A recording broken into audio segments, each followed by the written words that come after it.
주일 예배를 함께 드리게 되어서 기쁘고 감사합니다.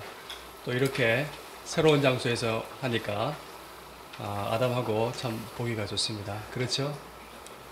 새해니까 우리 새해 인사를 하면 좋겠습니다.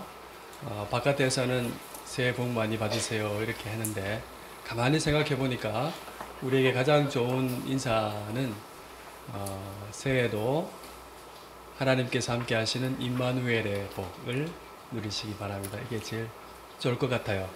그래서 한번 그런 마음으로 좌우 계신 분하고 한번 인사 한번 하겠습니다.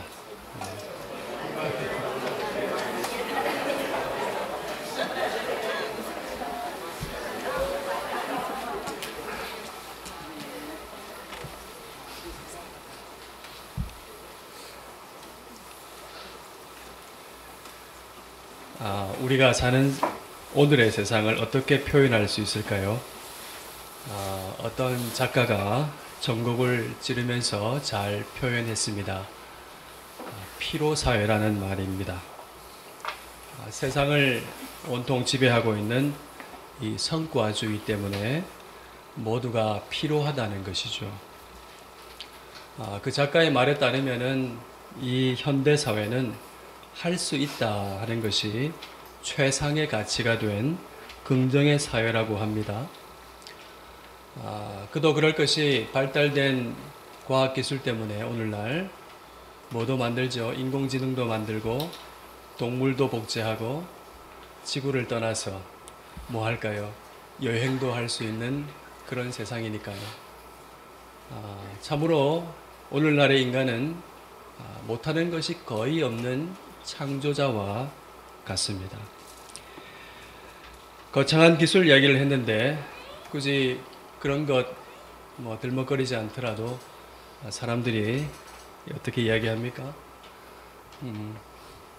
미안합니다. 내가 돈이 없어서 그렇지. 돈만 있어봐라. 내가 실력이 없나 뭐가 없나. 돈만 있으면 그놈의 돈이 없어서 문제지. 그렇게 말하지요. 돈만 있으면 할 수 있다라고 말을 합니다. 여러분, 우리가 무엇을 봅니까? 이 세상에서 최고의 미덕이자 지상과제는 할 수 있다는 긍정의 정신으로 성공을 이루는 것입니다. 주중에 미국에서 온 교우를 만났는데요. 그분이 미국 은행에서 근무했던 이야기를 들려주었습니다. 근무 시간에 하는 모든 통화가 녹음이 되는데 무슨 대화를 했으며 그 대화를 통해서 무슨 상품을 권유했고 또 그래서 어떤 상품을 팔았는가 하는 것이 초 단위로 계산되고 평가된다고 하는 것이죠. 이 현대사회가 얼마나 생산성과 효율성에 집착하고 있는지를 잘 볼 수가 있습니다. 성과는 언제나 숫자와 그래프로 표현되지요. 얼마나 더 많아졌느냐, 얼마나 더 커졌느냐, 높아졌느냐, 넓어졌느냐입니다. 사실상 이것 말고는 세상에서 평가의 용어가 없는 것 같습니다. 사람들이 경쟁에서 살아남기 위해서 생산성을 오늘도 더 높이기 위해서 얼마나 동분서주하고 쉴 새 없이 활동하고 있는지 모릅니다. 할 수 없는 사람으로 전락될까봐 참으로 많이 불안해합니다. 사람들이 생산성과 효율성과 돈에 매여서 살아갑니다. 여러분, 우리가 사는 세상이 솔직히 이렇습니다. 그래서 우리도 때로는 불안하고 때로는 잘 쉬지 못하기도 합니다. 저는 심지어 쉬면 너무 어색하고 불안하고 몸이 아프다는 분도 만나봤습니다. 혹시 여러분 가운데는 없습니까? 세상에서 우리 신자의 일이 무엇인가요? 우리의 일은 한마디로 하나님의 나라가 이 땅 위에 펼쳐지게 하는 것입니다. 그런데 이 일마저도 우리가 세상에서 살다 보니까 생산성과 효율성을 따지면서 하는 우리의 활동으로 국한시키는 실수를 범하기도 합니다. 그래서 하나님께서 이 하나님 나라에 살게 하시는 우리에게 주시는 그 기쁨을 온전히 누리지 못하는 것이지요. 오늘 우리 읽은 이 본문은 그게 아니라고 말씀하고 있습니다. 예수님께서 아주 자상하게 말씀하시죠. 우리가 하나님의 나라를 어떻게 비교하며 또 무슨 비유로 나타낼까 하시면서 예수님께서 하나님 나라가 어떤 것인지를 씨로 비유하셨습니다. 아주 친절하게 말씀하셨습니다. 뭐라고 말씀하셨는지 한번 보겠습니다. 26절 한번 보십시오. 하나님 나라는 무엇과 같습니까? 사람이 씨를 땅에 뿌린 것과 같습니다. 27절 말씀을 보니까 씨를 뿌린 그 사람이 어떻게 하냐면 밤낮 자고 깨고 하는 중에 씨가 자라는데 어떻게 그리 되는지 알지 못합니다. 어제 심었는데 오늘 그리고 내일 시간이 지날수록 싹이 나고 또 이것이 이삭이 되고 연글어서 곡식이 되는 이 신비를 아무리 궁리해도 밤낮 깨나 관찰하고 관찰하고 살펴보아도 알 수 없다는 것이죠. 어찌 그리 되는지 알지 못합니다. 사람이 씨를 뿌리고 가꿀 수는 있겠지만 싹이 나고 이삭이 나고 곡식으로 연근은 그런 자라나는 본질적인 생명 현상은 만들 수가 없습니다. 이 비유의 결론은 무엇인가요? 하나님 나라를 자라나게 하시는 분은 하나님이라는 사실입니다. 하나님의 나라가 성장하고 확장되는 것은 궁극적으로 하나님의 일이라는 것입니다. 이 말씀 이후에 예수님께서 또 비유를 더 덧붙이셨습니다. 이번에는 겨자씨에 비유하셨죠. 여러분, 겨자씨가 참 작지요. 여러분 알고 계실 줄 압니다. 얼마나 작은지 겨자씨가 2만 개가 모여야 1온스라고 합니다. 29g이라고 합니다. 예수님께서 하나님 나라가 무엇과 같은가 겨자씨에 비유했는데 뭐라고 하셨나요? 오늘 성경 보니까 하나님 나라가 땅에 심겨진 겨자씨 한 알과 같다고 그렇게 말씀하셨습니다. 29g이나 2만 개도 아니고 겨우 한 알입니다. 눈에 잘 보이지도 않을 것 같습니다. 그런데 이 겨자씨 한 알이 땅에 심겨지니까 그것이 자라나서 어떻게 됩니까? 그 그늘이 크게 무성해지고 큰 가지가 나서 공중에 나는 새들이 그 그늘에 깃들일 만큼 된다고 주님께서 말씀하십니다. 여러분, 이 비유의 요점은 무엇일까요? 하나님 나라가 처음에는 보잘것없고 너무나 미미하게 시작되지만 그 마지막은 위대한 영광이라는 말씀입니다. 예수님께서 두신 이 두 가지 비유를 우리가 한번 종합해 보면 하나님 나라는 겨자씨와 같이 작고 보잘것없이 시작되고 있지만 하나님께서 자라나게 하시며 그 마지막은 영광으로 완성하신다는 것입니다. 여러분, 하나님 나라가 정말로 보잘것없이 시작되었습니다. 흠모할 것이 없었습니다. 왜냐하면 하나님의 아들께서 하늘 영광을 버리시고 사람들과 같이 되셨기 때문이지요. 예수님은 좋은 옷을 입은 사람들의 친구가 아니라 가난하고 먹을 것이 없고 헐벗고 병들고 그리고 세리와 죄인들의 친구가 되어주셨기 때문이죠. 하나님의 나라가 오는 모습은 세상을 압도하는 방식이 아니었습니다. 예수님은 예루살렘 들어오실 때 호위병을 거느리시고 백마를 타시거나 마차를 타시고 오시지 않으셨죠. 겸손하셔서 나귀의 새끼를 타고 그렇게 오셨습니다. 예수님께서 달린 십자가는 저주와 죽음 그 자체였습니다. 과연 누가 십자가에 달려서 죽어가는 그 한 사람에게서 무슨 영광을 볼 수 있었을까요? 예수는 그저 죽어 마땅한 신성 모독자에 불과했습니다. 하나님의 나라는 결정적으로 예수 그리스도를 통해서 나타났습니다. 하나님의 나라가 임하신 방식이 바로 십자가입니다. 십자가는 하나님 나라의 왕이신 하나님의 성품을 반영하고 있습니다. 하나님의 성품은 공의와 사랑이지요. 하나님께서 하나님의 아들을 십자가에 우리 대신 달리게 하셨습니다.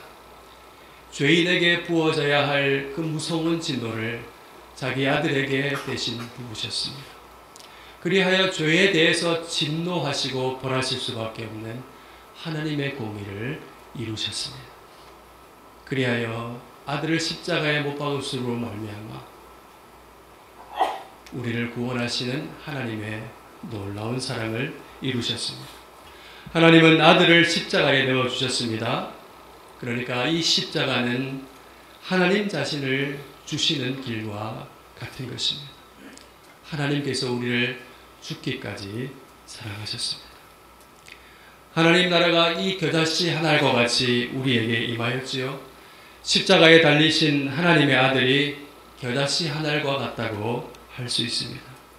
사람들은 예수 그리스도를 영접하지 아니하고 마음대로 십자가에 매달고 죽이고 버렸지만은 하나님께서는 그 버려진 예수 그리스도를 일으켜 세우시고 모퉁이의 머릿돌이 되게 하셨습니다.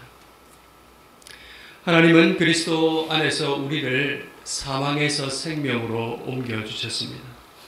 그래서 지금 우리가 하나님 나라에 살고 있습니다. 하나님 나라는 하나님의 다스림을 받으면서 그리스도 안에서 구원받은 이 새 생명으로 살아가는 삶을 말하는 것입니다. 사랑하는 여러분, 주님께서 말씀하신 이 비유를 통해서 오늘 우리의 삶을 보면 어떻습니까? 이 하나님 나라를 보면 어떻습니까? 모든 것이 하나님의 은혜이며 사랑입니다. 하나님께서 시작하셨고 하나님의 나라의 시작도 하나님께서 하셨고 과정도 하나님께서 진행하시고 완성도 하나님께서 하십니다. 하나님의 나라는 우리가 시작한 것이 아닙니다. 우리가 한 것은 아무것도 없습니다. 하지만 하나님께서 이루시는 영광의 나라에 우리를 참여하게 하셨습니다. 그 나라의 일을 하청받아서 납품하는 일 정도가 아니라 하나님 나라의 왕이신 하나님의 자녀로 살도록 하셨습니다. 하나님의 뜻을 이루는 영광의 일을 함께할 동력자로 삼으셨습니다. 우리의 삶과 인격 전체를 사용하셔서 하나님의 성품을 반영하는 그 거룩한 일을 우리에게 주셨습니다. 여러분, 자녀를 사랑하는 아버지 어떻습니까? 자기 자녀를 너무나 사랑하기 때문에 자기의 깊은 마음과 뜻을 자녀에게 알려줍니다. 얘야 하시면서 자기의 뜻과 생각을 공유하시죠. 하나님은 온 세상을 구속하시라는 그 하나님의 큰 뜻을 우리에게 성령으로 알려주셨습니다. 우리를 참으로 주님의 자녀로 대우하시는 것입니다. 게다가 성령을 주셨죠. 하나님의 영, 예수 그리스도의 영을 우리에게 주셔서 하나님의 뜻을 소원을 두고 행하도록 하셨습니다. 이제 참으로 하나님께서 원하시는 것이 무엇인지 알 수가 있지요. 하나님께서 참으로 우리에게 원하시는 것이 무엇이겠습니까? 그것은 우리가 쉬지 않고 분토를 다투면서 만들어내는 생산성과 효율성이 아닙니다. 하나님은 생산성, 효율성 이런 것이 필요하지 않는 분입니다. 왜냐하면 그분의 말씀은 능력이기 때문에 그렇죠. 말씀만 하시면 충만하게 존재하게 되고 이루어지기 때문에 그렇습니다. 하나님은 말씀 한마디로 다 이루실 수가 있습니다. 모든 것이 다 하나님의 것입니다. 하나님의 나라는 궁극적으로 우리의 활동이나 노력에 좌우되지가 않습니다. 하나님께서 주권적으로 이루어 주십니다. 그러면 우리가 질문이 생기죠. 성경에 나오는 헌신하라, 충성하라, 인내하라, 수고를 아끼지 말아라, 순종하라는 말씀은 왜 나왔을까요? 그것은 하나님께서 일손이 모자라기 때문에 나온 말씀이 아닙니다. 우리를 어떻게든 독려해서 일을 되게 하시려고 노동력이 필요해서 하신 말씀이 아닙니다. 우리는 우리의 일과 수고와 헌신과 충성이 어디에 기초해 있는지 잘 보아야 합니다. 우리의 일과 우리의 모든 수고는 믿음에서 하나님과의 관계에서 나와야 하는 것입니다. 하나님을 신뢰하고 사랑하기 때문에 나오는 것이어야 합니다. 모든 수고는 우리를 구원하시기 위해서 자신을 주신 하나님을 믿기 때문에, 사랑하기 때문에 감사하면서 나와야 하는 것입니다. 그래서 우리의 일에는 자랑할 것이 아무것도 없습니다. 오직 있어야 한다면 감사가 있어야 합니다. 여러분, 우리가 상당히 조심해야 합니다. 여기에서 벗어나는 우리의 경성함과 노력과 수고와 탁월한 열매, 그런 것들은 결국 자기 만족과 자기 의가 될 수가 있습니다.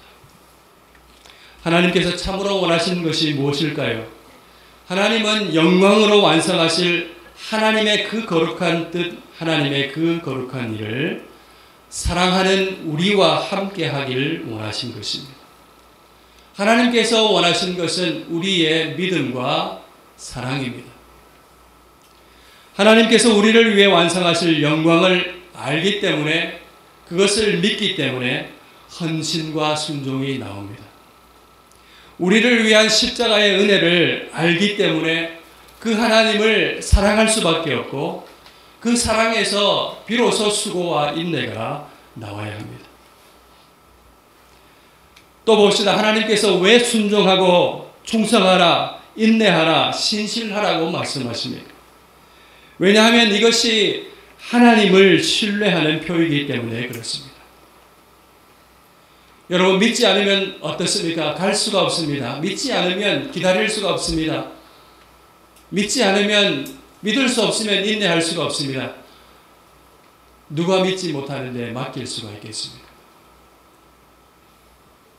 믿는 편은 말씀에 순종하고 충성하고 인내하는 데서 나타납니다. 또한 왜 충성하라, 신실하라, 순종하라, 인내하라 하십니까?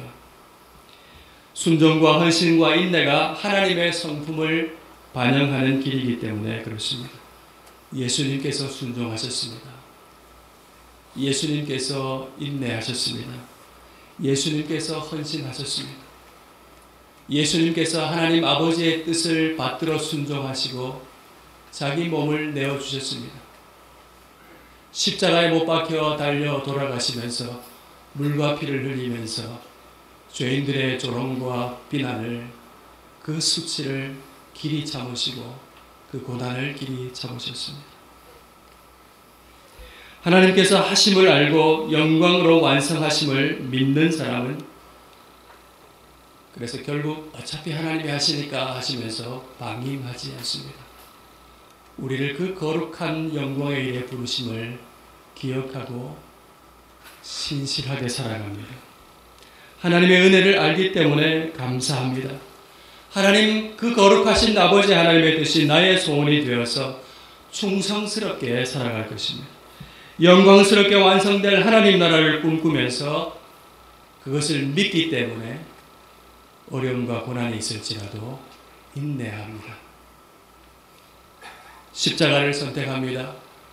하나님께서 나를 살리시기 위해서 십자가를 선택하셨고, 독생자 예수 그리스도를 십자가에 매다셨고, 하나님께서, 아들께서 그렇게 하셨고, 성령이 그것을 증거하기 때문에 십자가를 선택합니다. 나의 삶의 시간을, 자원을 나만을 위해 쓰지 않고 나눠줄 수 있습니다. 지게 되더라도 승리하는 놀라운 신비를 배웁니다. 세상의 영광에 매이지 않는 의연한 삶을 살아갈 수가 있습니다. 사랑하는 성도 여러분, 새해를 맞아서 여러분에게 도전합니다. 우리를 위하시고 지극히 사랑하시는 하나님을 믿습니까? 그 하나님께서 우리가 사는 하나님의 나라를 영광으로 완성하신다는 사실을 아십니까? 내가 영광을 만들 수 없다는 사실을 알고 계십니까?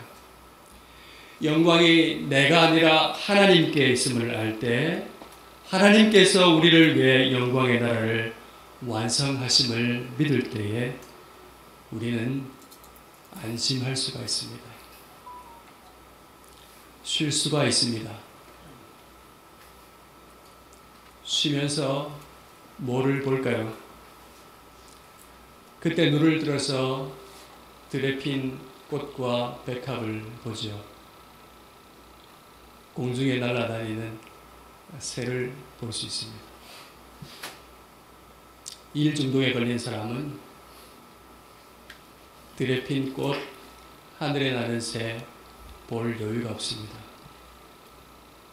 분초를 다투며 생산성을 만들어야 되니까요. 그러나 하나님께서 함께 하심을 알면 꽃도 보이고 새도 보이십니다. 그것 보면서 작은 이물도 하나님께서 영광으로 먹이시고 입히신다는 사실을 보게 됩니다. 꽃이 스스로 깃을 매지 않고 새들이 부지런히 날아다니면서 곳간에 창고에 곡식을 비축하지 않아도 하나님께서 아름답게 입히시고 먹이시는 것을 깨닫습니다. 내 일이 나를 영원히 살게 하는 것이 아니라 하나님께서 나를 영원히 살게 하신다는 사실을 깨닫게 되는 것입니다. 그러니까 믿고 맡길 수가 있습니다. 쉴 수가 있습니다. 사랑하는 여러분, 모든 것이 하나님의 손 안에 있습니다. 우리의 생명이 하나님께 있습니다. 내가 영광을 만들지 못합니다. 하나님 아버지께서 가장 좋은 것을 우리에게 주십니다.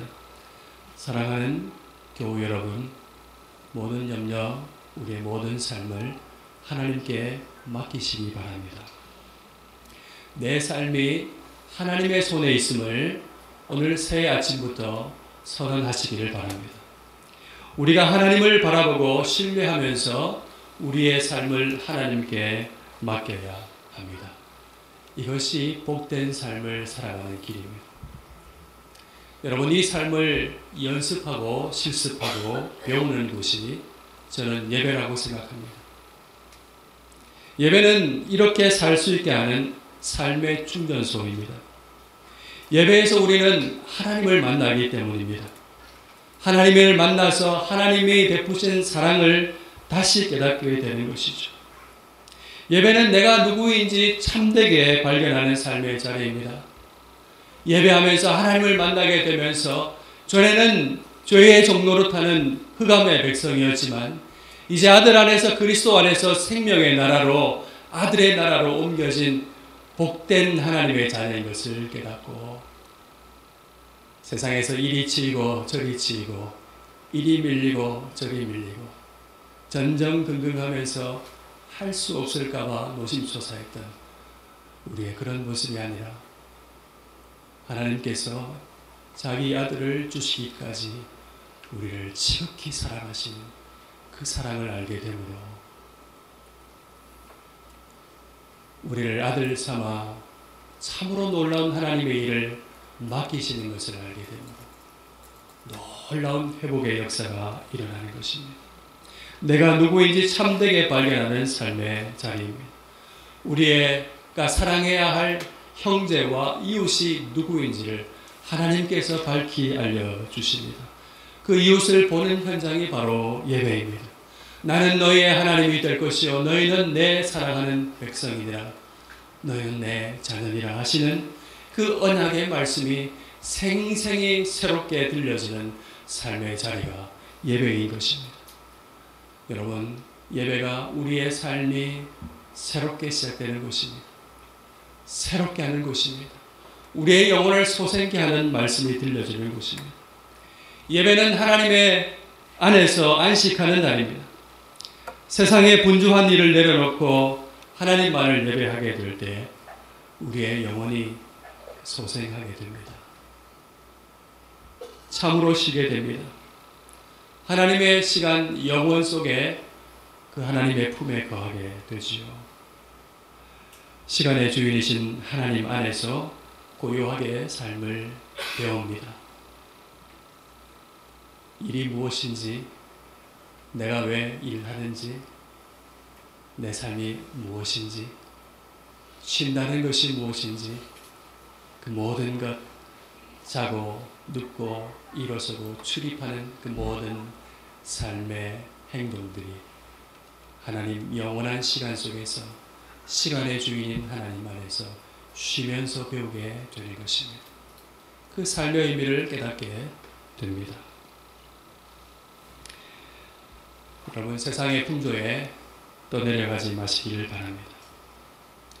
세상에서 말하기를 예배는 가장 생산성 없는, 효율성 없는, 가장 비효율적인 것입니다. 예배는 시간 낭비라고 말할 겁니다. 그거 할 시간 있으면 책 한 자 더 보고 글 한 자 더 읽고 자기 개발 더 하라고 말할 겁니다. 영광이 할 수 있다 말하는 김치적인 너에게 달려있다고 말할 겁니다.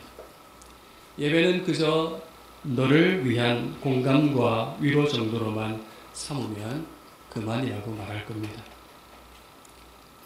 만약 이런 말을 듣고 그런 말을 따르고 있다면 빨리 돌이키시길 바랍니다. 거기에는 영광이 없습니다. 거기에는 열매가 없습니다. 그것은 허탄한 길입니다. 예배는 성과를 위한 효과적인 수단이 아닙니다. 여러분, 역설적이게도 하나님 나라의 일은 하나님 안에서 잘 쉬는 데에서 이루어집니다. 하나님 안에서 쉴 수 있는 믿음에서 능력이 나옵니다. 하나님 손에 내 삶이 있음을 아는 믿음이죠. 죽어도 다시 살아서 그리스도 안에서 영원히 하나님과 함께 살 것을 아는 믿음이니 십자가의 길을 갈 수가 있습니다. 자신의 삶을 내어줄 수 있는 사랑을 할 수 있습니다. 예수님 닮은 작은 목자의 삶을 살 수가 있습니다. 사랑의 종로로 타는 세상에서 말도 안 되는 그 말이 여기서는 성립이 됩니다. 남을 위해 수고하고 헌신을 아끼지 않는 생명의 일이 나타나는 것입니다. 사람을 세우고 살리는 하나님 나라의 기적이 여기에서 나타나는 것입니다. 사랑하는 여러분, 그 나라는 영광스럽게 완성될 것입니다. 아무도 막을 수가 없습니다. 거짓은 탄로나고 심판받을 것입니다. 현재에도 이 나라는 자라나고 있고 영광으로 완성되고 있습니다. 그 나라에 우리가 살고 있습니다. 여러분, 새해 첫 주일 예배 우리가 함께 다짐하면 좋겠습니다. 자라나게 하시고 영광스럽게 완성하실 하나님을 믿고 예배하시길 바랍니다. 예배는 복되고 영광스러운 삶의 길입니다. 우리의 믿음과 사랑에서 나오는 헌신과 순종을 통해서 하나님의 뜻이 하늘에서와 같이 땅에서도 이루어질 것입니다. 하나님께서 완성하시는 이 거룩한 일에 우리를 동력자로 부르셨습니다. 하나님의 뜻이 나의 비전이 되도록 우리의 눈을 열어주셨습니다. 이 뜻을 따라 하나님과 동행하는 여러분 되시기를 바랍니다. 이 거룩한 영광의 뜻을 따라 하나님의 성품을 우리의 삶과 인격으로 반영하는 거룩한 삶을 살아갈 수 있기를 바랍니다. 그리하여 사람들이 그 나라에 그 그늘에 깃들고 쉴 수 있도록 하나님의 손에 의해서 우리 교회가 울창한 숲으로 자라나기를 여러분 함께 기도하십시다. 아멘.